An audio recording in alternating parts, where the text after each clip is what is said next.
Bien, vamos a hablar con Mariano Fernández. ¿Qué tal, Mariano? Buen día, ¿cómo andás? Hola, hola, buen día, David. Bien, Mariano, no vamos a tocar temas locales del país porque sabés perfectamente que estamos en veda y podemos recibir algún llamado de abstención. Vamos a tocar el tema de lo que está pasando en la región. ¿Qué opinas lo de Chile? Mira, a ver, me llama profundamente la atención, pero también hay que comprender determinadas cosas. Uno ve eh, básicamente estadísticas de Chile, eh, y las estadísticas se hacían casi imposible que uno se diera cuenta de que algo así estuviera por estallar, ¿no? Así que sí, hay que ser muy cuidadosos. Eh, los datos de Chile son contundentes, es decir, lo que haya sucedido o sucede actualmente en Chile no invalida un proceso de transformación que tuvo el país desde hace más de 20 años, ¿no? 30 años diría casi. Decime, ¿es así como la pintan con respecto a que la economía chilena era una economía neoliberal y por esa causa estalla lo que estalla lo que estalla, o eso es toda una mentira del surdaje? No, yo creo que ahí es donde uno tiene mayor cantidad de herramientas para poder demostrar que no es así, ¿sí? Por ejemplo, si uno analiza la distribución del ingreso, que son los temas que le importan básicamente a la gente que profesa las ideas de izquierda, ¿sí? Acá esto es sin teoría, sin nada, ¿no? Es solamente el análisis de los datos. Lo que uno encuentra es que la distribución del ingreso mejora sustancialmente en Chile. Casi un 20% mejora la distribución del ingreso desde el año 1990 a la fecha. Si a eso le sumamos el hecho de que, es decir, uno puede entender la distribución del ingreso como a lo largo de una media, y podríamos tomar el PBI per cápita, cuánto es la dispersión que existe entre los que más ganan y los que menos ganan, ¿no? De hecho, un poco lo que toma el coeficiente que usan habitualmente, el coeficiente de Gini, que es un área determinada que mide esa volatilidad, esa dispersión, encontramos dos fenómenos. Un fenómeno estático, ¿sí? De mirar el índice y vemos que el índice mejora. Es decir, cuando el índice se acerca a 1, la distribución del ingreso es más inequitativa, para poner en las palabras de esta literatura, y cuando se acerca a 0 sería equidad total, es decir, que los deciles ganan todos lo mismo, entonces no hay diferencia entre la media y los extremos de la media, ¿no? Y uno mira entonces los datos de Chile y ve que Chile tenía una distribución del ingreso muy asimétrica, ¿sí? Es decir, con mucha dispersión. Y lo que ha sucedido en los últimos 30 años, ¿sí? Es que esa distribución lentamente, pero cuando uno lo mira en perspectiva es importante, se va pareciendo cada vez más a países desarrollados. Entonces, si a eso le sumamos el crecimiento de la economía chilena, vemos que a cualquier nivel la misma distribución del ingreso, que ahora se hace más acotada, empieza a subir, ¿no? Por ejemplo, el ingreso per cápita de hoy de Chile, y contado hasta antes de la devaluación de Argentina, hoy va a ser mucho mayor, si no tenemos el dato de 2019, pero tomado hasta 2017, así que tenemos 2 devaluaciones en el medio, era un 30%, estaba un 30% por encima del ingreso per cápita de Argentina, cuando hace 30 años el ingreso per cápita de Chile era el 80% del ingreso per cápita de Argentina. Está bien. O sea que existe todavía algún resquicio como para que la economía chilena se pueda ubicar mejor o posicionarse mejor en el mundo de lo que está y a su vez hacer mejorar la situación social que vive. Es verdad que tiene una situación social todavía con una brecha bastante grande entre lo que es la riqueza y la pobreza. ¿Es verdad que la clase media ahí no Mira, existe? si vamos a los datos, que es lo importante, y comparamos Chile y Argentina, hoy la distribución del ingreso en Argentina es peor que en Chile. Y te dije, y mejoró en los últimos 30 años aproximadamente un 20-25%. Yo no sé si el problema está ahí, ¿sí? Yo no sé si es decir, las autoridades, la política pública en Chile tiene que meterse en la distribución del ingreso. Ahora, sí es cierto que hay una demanda, ¿tá? Pero hay que tener cuidado también con muchos elementos de esa demanda social que va apareciendo, ¿no? Porque uno lo que ve es la superficie, y muchas veces la superficie es aprovechada por, digamos, determinados grupitos que intentan poner ideológicamente, imponer una idea que no se condice con los hechos y crear una forma, un relato, una mística sobre eso, ¿no? Entonces, creo que el gobierno tiene que ser muy serio. Yo creo igual el gobierno se equivocó. Piñera cometió muchos errores. Y creo que sobrealimentó la magnitud de la crisis. Es decir, la sobreactuación acá no sirve. Por eso te digo, yo no creo que tenga que haber un cambio rotundo en la política económica de Chile. Sí hay que empezar a entender determinados fenómenos. Un fenómeno es que en la medida que aumenta el ingreso per cápita, y cuando tenemos una brusca aceleración del ingreso per cápita, vos fijate, para tirarte un dato que sería para contrastarlo contra Argentina, en los últimos 20 años, el PBI de Chile se incrementó un 200%, ¿sí? Y la tasa de crecimiento del ingreso del PBI anual promedio es de 3,5%. Y en todo ese periodo, desde 1990 hasta hoy, solo tuvieron 2 periodos de recesión. Es decir, esencialmente Chile es una economía que crece. Y los periodos de recesión estuvieron asociados a problemas internacionales, ¿sí? Uno sobre fines de la década del 90, que nos afectó a nosotros también, después de los shocks de Rusia, sudeste asiático y Brasil, y el otro fue en la crisis de las crisis subprime en Estados Unidos, ¿no? Que se inició en Estados Unidos. Más allá de eso, Chile no tiene recesión, es decir, es una economía en crecimiento. Lo que creo que puede suceder es que cuando, te decía, una economía crece a una velocidad muy rápida, creo que algo parecido va a aparecer en China, empieza a haber mayor demanda de bienes públicos. ¿Cómo definimos bienes públicos? Aquellos que no tienen rivales en el consumo. Por ejemplo, educación. Fíjate que las demandas están básicamente centradas en educación y en salud. Entonces viene demanda de bienes. Y esto no significa que está la confusión, que esa demanda de bienes públicos tenga que ser abastecida por el Estado. ¿Ah? Ahí es donde puede haber un error por parte de las autoridades y creer que lo que se está pidiendo es más gasto público, cuando quizás lo que se está pidiendo es más educación, mejor calidad de educación, mejores sistemas para poder acceder a la educación, que implicarían el desarrollo o la mejora de los mercados de capitales para que la gente pueda costearse la educación sin intromisión del Estado, y lo mismo con los sistemas de salud, ¿sí? Está bien. Estaba leyendo de que el ingreso per cápita en Chile es de aproximadamente más de $12.000 anuales, o sea, un promedio, ponerle de $1.000 por mes.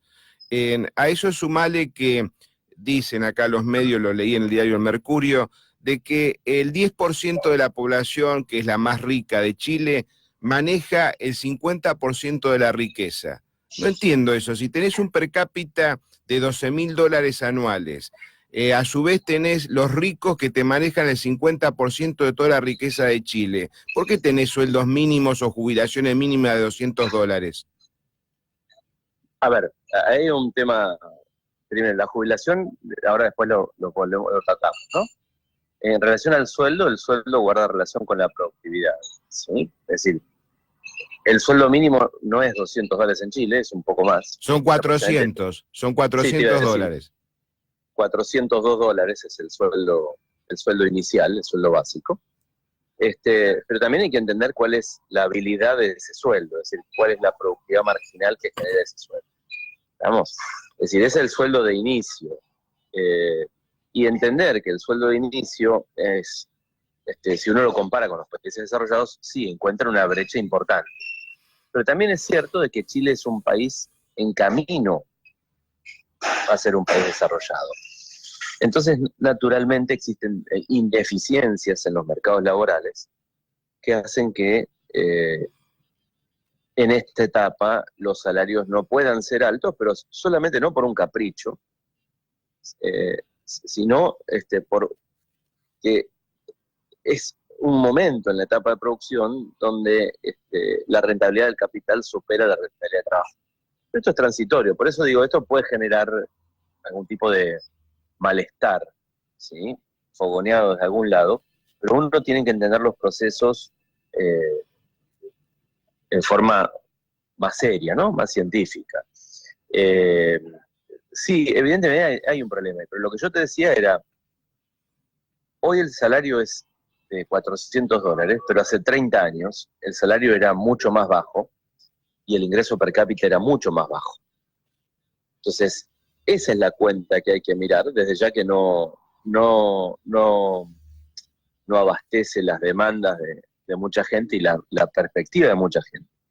Después hay otro elemento que tiene que ver con también los procesos de desarrollo, y es los precios de las propiedades, como todo bien de capital en una economía en desarrollo, trepan más rápido, ¿sí?, que el costo, es decir, que el precio del trabajo.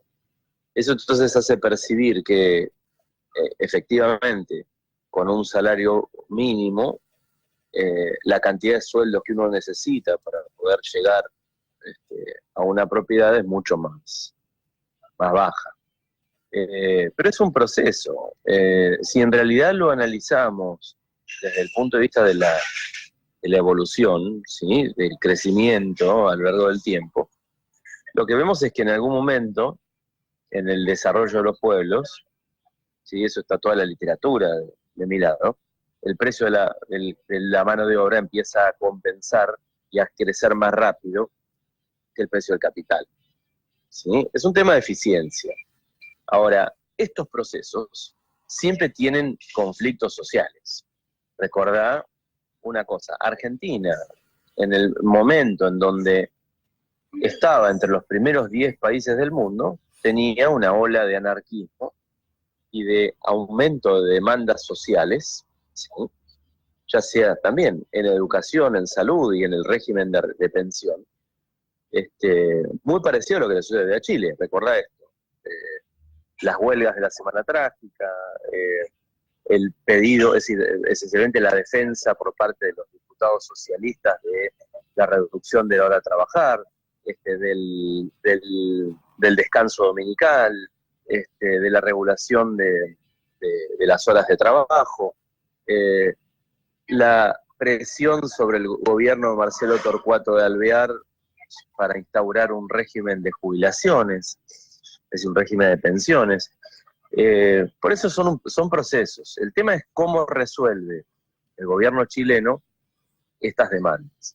Si las resuelve ofreciendo estado del bienestar, la mala noticia para Chile es que en un futuro próximo, que puede ser bastantes años, que viene con una inercia importante, Chile empiece a parecerse más ya a un país desarrollado, en donde las tasas de crecimiento de los países desarrollados son mucho más bajas. Es decir, fijamos la distribución del ingreso, pero dejamos de crecer.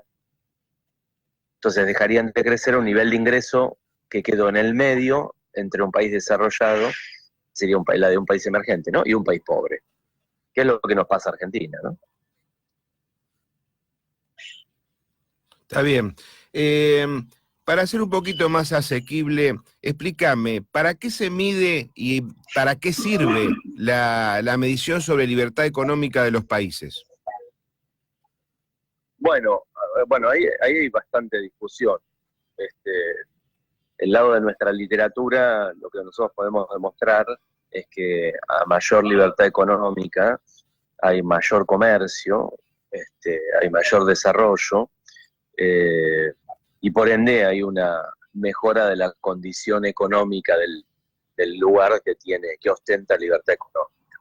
Y aquellos lugares que, por el contrario, restringen libertades económicas, y restringen el uso de las instituciones para no asegurar esta libertad económica, se resiente la tasa de crecimiento, y los países entran en una especie de letargo, ¿no?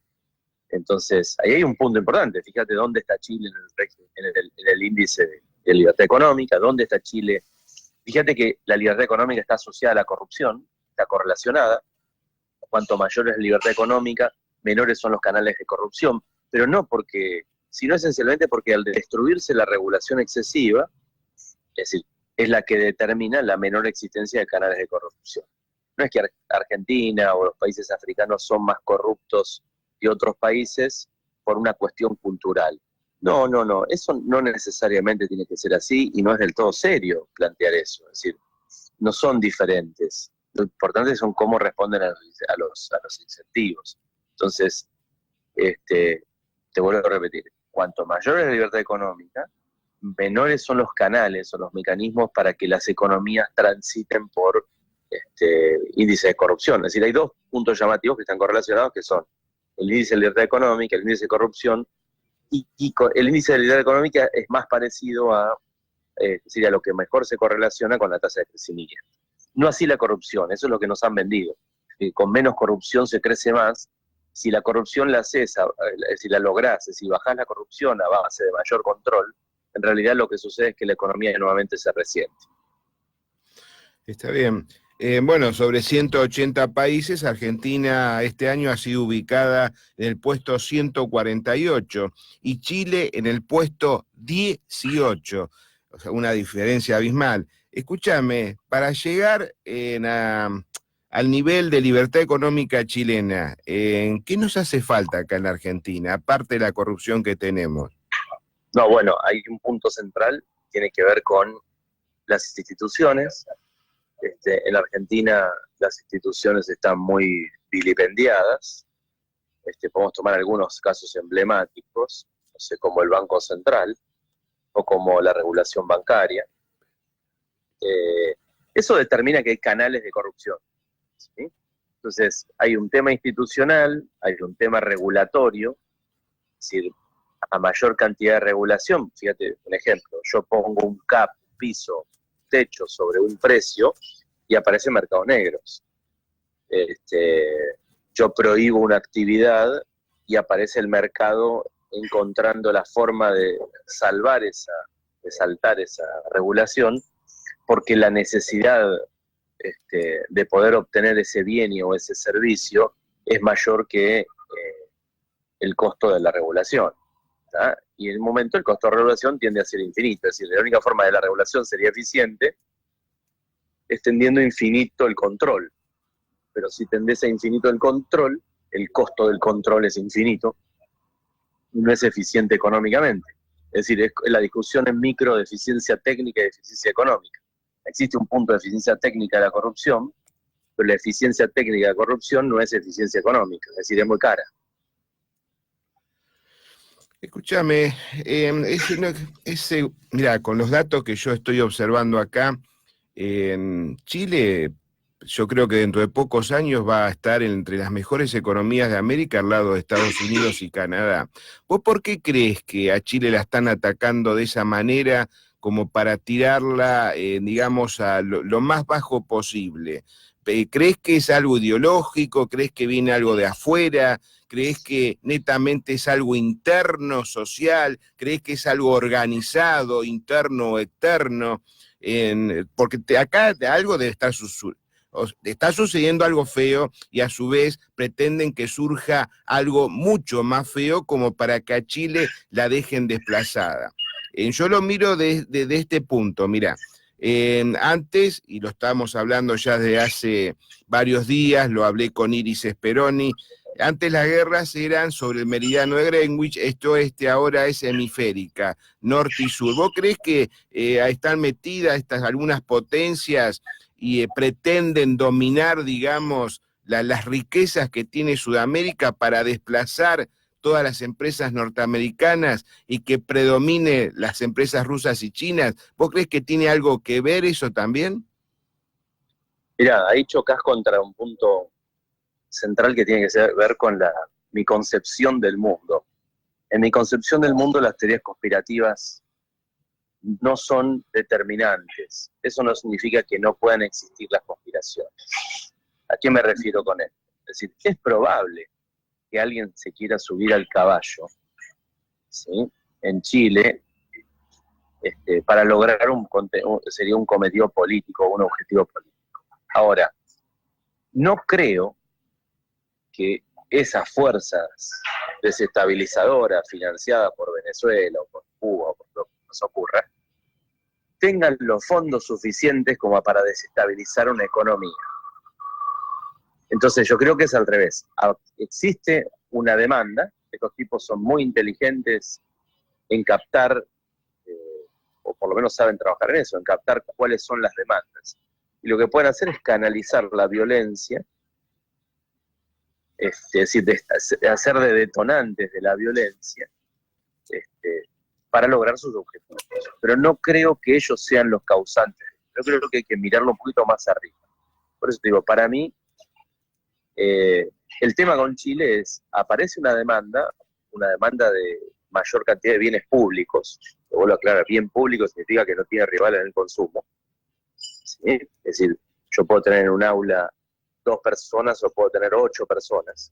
Pues no rivalizan en el consumo.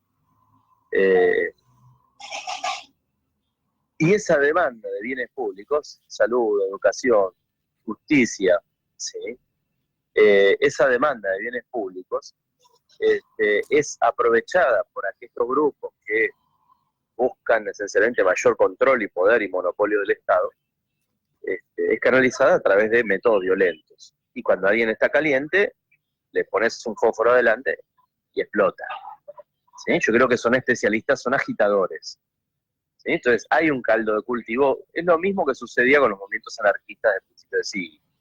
Es decir, si uno mira la evolución del salario real en el siglo en Argentina, ve que el salario real crece, pero aparece en el momento donde más alto está el salario real, aparecen conflictos sociales. ¿Por qué? Por eso mismo, porque como crecimos tanto, la gente empieza a demandar. Sería, si un tipo gana poco y está acostumbrado a comer mortadela todos los días, cuando empieza a ganar un poco más, quiere comer jamón crudo y del mejor. Entonces, ahí es donde viene el problema. Pero no creo esencialmente en esto de las teorías conspirativas. Sí sé que hay gente que se aprovecha de esto, ¿sí? Entonces, yo soy muy cuidadoso. Después en Chile creo que hay otro elemento que hoy voy a disentir con todo el mundo, gran parte del mundo liberal, y es, y quien viajó a Chile lo entiende, existe desde el punto de vista, digamos, de comportamiento, y dado la historia de Chile, un temor reverencial hacia los uniformes. Podríamos preguntarnos, ¿no será que la mayor libertad económica está abriendo las cabezas para que los uniformes no tengan tanto, digamos, poder sobre la sociedad en términos de comportamiento? Yo tengo una imagen muy, muy complicada, o que me hizo cortocircuito en la cabeza una vez que fui a Chile, y es la siguiente, ¿no? A ver, si vos vas caminando por una vereda, imagínate, es una vereda finita, y viene un hombre, vos vas con un nene, y viene un hombre vestido de militar por la misma vereda. Al costado de la vereda hay barro, o hay tierra. ¿Qué es lo que correspondería? Que cualquier persona educada se corre y deje pasar a la persona con el menor. Bueno, ese fenómeno lo he visto en Chile y lo que sucede es lo contrario. Es la señora la que se baja, y me acuerdo que lo hice, cuando sucedió eso, lo hice yo a propósito. Me volví a cruzar con un uniformado en una vereda finita y yo no me corrí. Llegué hasta ponerme cara a cara con él y pretendía que yo me corriera, sin palabras, ¿no?